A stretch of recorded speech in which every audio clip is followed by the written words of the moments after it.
Which is interesting because anytime you talk about the word violence, that scares people. Right? yeah. Oh, violence. Oh, yes, you shouldn't be violent. I'm like, well, sometimes violence is the correct answer and the Yeah. correct response. I think the difference comes when you're letting anger control the reaction, potentially violence, versus being trained, being disciplined, having clarity and being focused, and then using violence through those means as opposed to an emotional reaction to something. Right.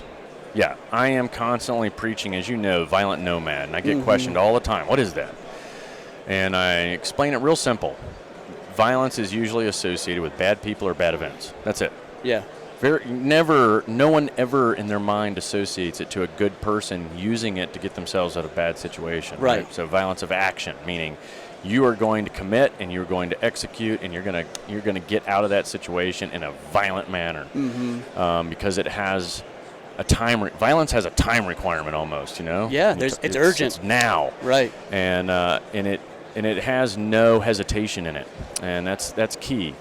And it's okay for good people, to be violent. It's not a bad word, but sometimes it's looked at that way. And so I'm trying to desensitize how violent is perceived with Violent Nomad, and kind of saying, hey, this is just good people that get out there and do the right thing in a time of crisis. And usually it's because they have figured out that you have to pull the trigger quick. You've got to get time on your side, because time can become an enemy just as fast as it can be your ally, right? Sure. And that's in training. That is ultimately our goal: is how do you get time on your side?